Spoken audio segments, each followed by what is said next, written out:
What is up, everybody? Welcome to the channel. Today we are ranking Cable's Hero Pack. All 15 cards. Well, yeah, pretty much. All 15 cards. We're going to rank them 0 to 4. And at the end, I'm going to give it overall ranking out of 10. Now, if you watched the Digging Deep, I've played Cable through all 4 aspects, and I had a blast with him. And I'm surprised that when I ranked cards individually, came out with what the overall ranking will be. So let's get into it. All right, first is his hero. His hero I put down as a, no, that's not hero, it's alter ego. Where is his hero? There it is. I put as it's a 4. Now let's look at it. It's a 2/2/2, hand size of 5, and hit points of 12. But his response is really what pushed him over the 3 gap for me, which is after Cable defeats his side scheme, ready him. And that does not mean just him thwarting. If you have event cards that also thwart, that counts as Cable thwarting. So you can use him to attack, use an event thwart to defeat a side scheme, ready him back up, attack, or you can have him thwart twice. Or even after defending, you can ready him back up if need be. I think he was going to be at a 3, but his response, being able to ready back up, really pushed him over the edge. Otherwise, 2/2/2 is good. It's good. It's across all board. The hit points of 12, that's also really good. So that's another reason why he's up there. Moving on to Alter Ego. Alter Ego I put as a 2. That's not Alter Ego. What am I doing? Alter Ego I put as a 2. Nathan Summers, 4 recovery, which is really good. Hand size of 6, hit points in.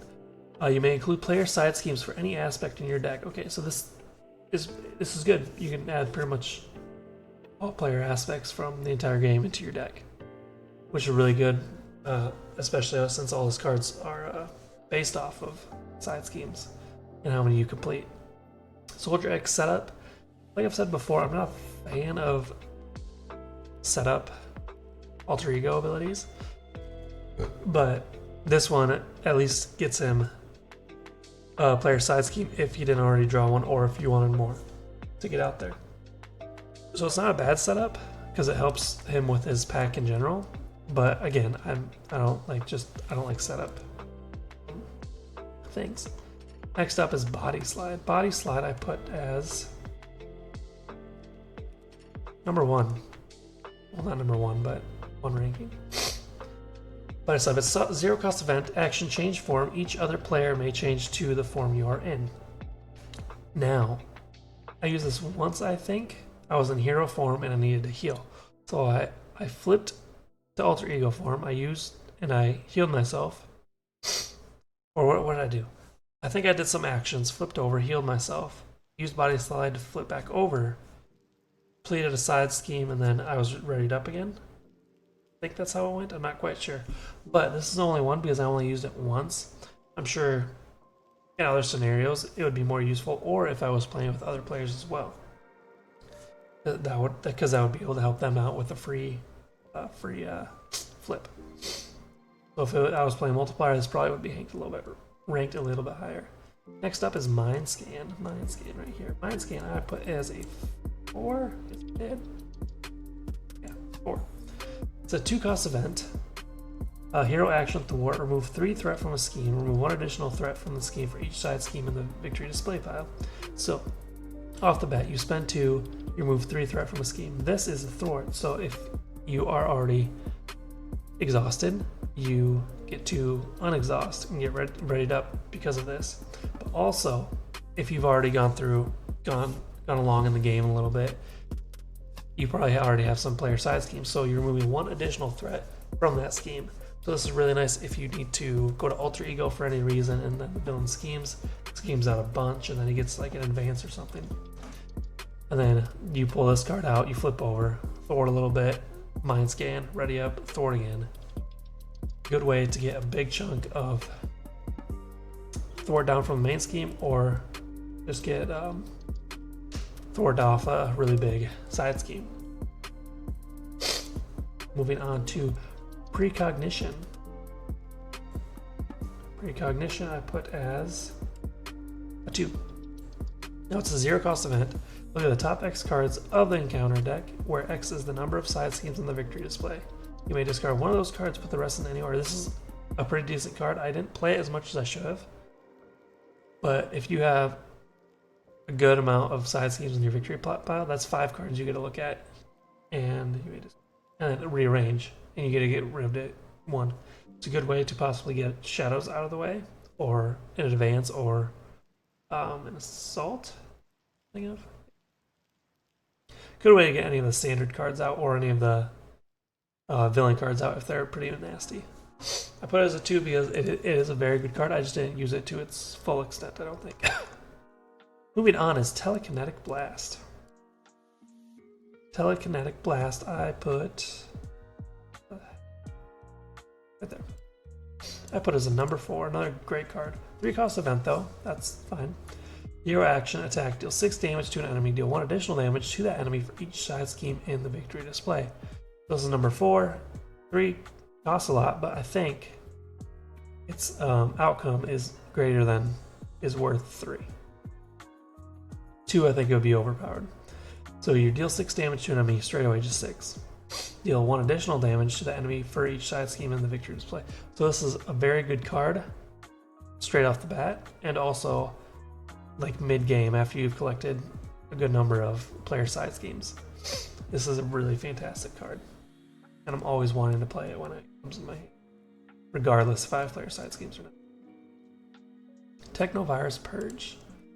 This is somewhere right here. What is that? I put that as a 4 as well. 0 cost card, so you can put it on the board. The only people who can thwart from here is Cable. And when it is in your victory display, you get +1 to all your abilities. Not abilities, basic actions besides recovery. This is a great card, 5, 2. So if you already have some player side schemes, you can play this out and do Mind Scan and essentially just get this card right off the bat.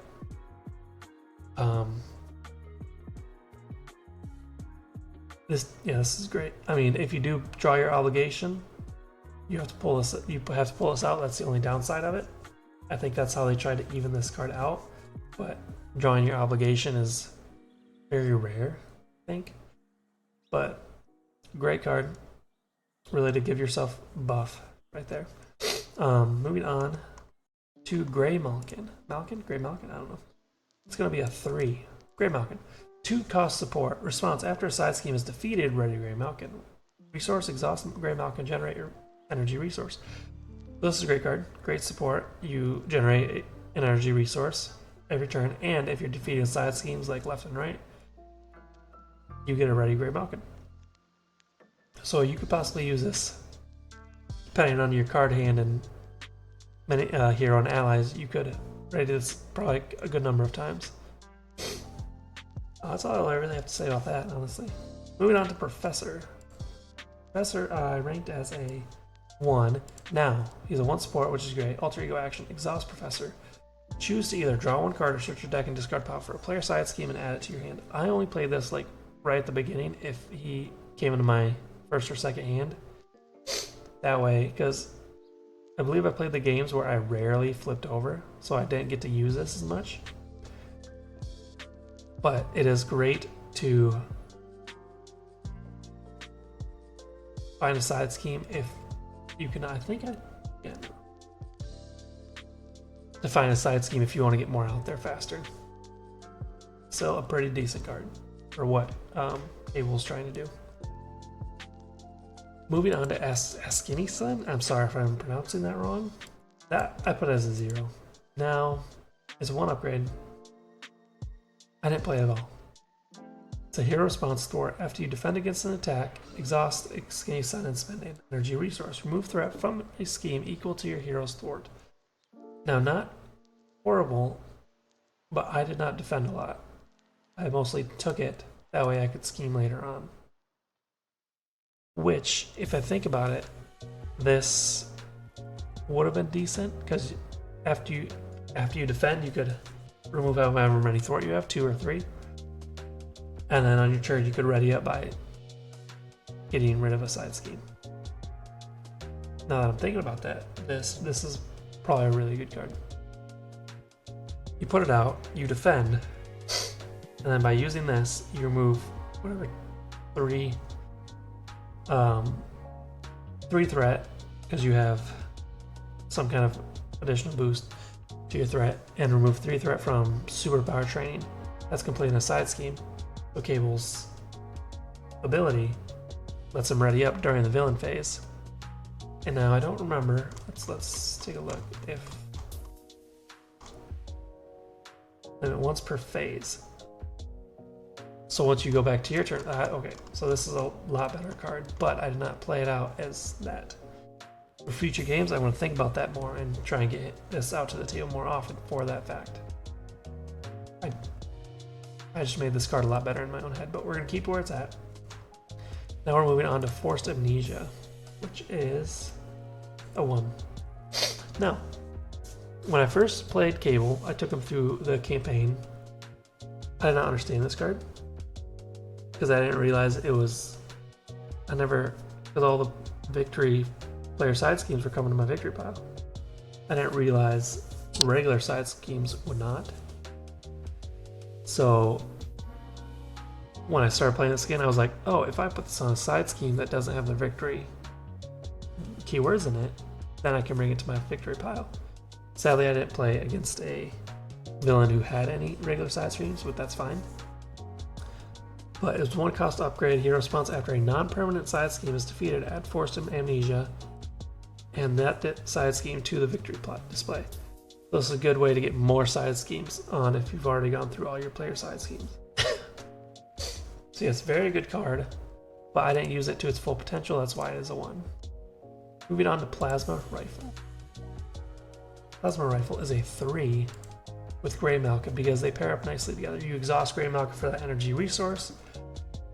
You can use it for this, so it's 2 cost upgrade. It's restricted, of course. Hero action attack. Exhaust Plasma Rifle and spend an energy resource. Deal 1 damage to an enemy of each side scheme in the victory display to a maximum of 4. This attack gains ranged.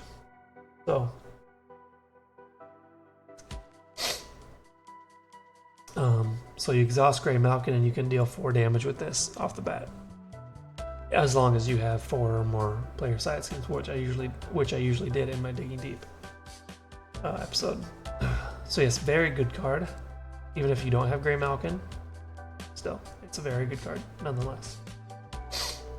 Moving on to Telekinetic Force Field. Where did I put that? That is a 2 cost upgrade. Hero form only. Hero interrupt. When a friendly character would take any amount of 4 damage, discard your telekinetic force. Prevent all that damage. I didn't use this a lot, which I should have, because I would always just take the damage instead. Just so I wouldn't have to exhaust or whatnot. This is a great card to put out there, and then I could take the damage and use this to defend it. Or not defend it, but to absorb it. So I should have played this a lot more. Very good card, I think. Cost of 2, I mean, it tracks cost of 2 to put it out there, and then absorbs all the damage. So that is, I think the cost kind of plays out for what it's worth. If it was 1, I think that would be another overpowered card. But I mean, there is only 1 of them in there, so maybe. Last card. Temporal Leap. What do we put this as? We put this as 1 because did I play this at all? No, I didn't. I did not play this at all, but it is a 1 because the idea behind it is very good. What did I play? I played Project Wide Awake, so the main scheme never could be completed. So it's 2 cost upgrade. Hero interrupt. When the main scheme would be completed, remove this card from the game and put a side scheme from the victory display into play. Move 4 threat from the main scheme to that side scheme. So yeah, I mean, I could have put it out just to put it out there, thin my deck a little so I get better cards, but I didn't. But yes, this would be very good on some other villains whose main schemes would actually be completed. But Project Wide Awakes did not. That's why it's lower on the list. But otherwise, it's still a decent card. Very decent card. Alright, that is all the cards for Cable. It's pretty decently spread. I got a lot of 4, but I was very surprised with my overall ranking because of each individual ranking. Overall ranking is 6.5 out of 10. I thought it was going to be higher, just like I thought Iron Man was going to be higher, but they both weren't. But I both really enjoyed playing them. In the end, when it comes down to single cards, blows my mind every time. Every time. every time. I don't understand it. But anyways, thank you for joining me on this ranking of Cable's Hero Pack. Please like and subscribe if you want to see more of this, or if you want to know when I post them or go live. In the details below, links to Facebook, Discord, and Twitch. I hope you all have a wonderful evening, and deuces.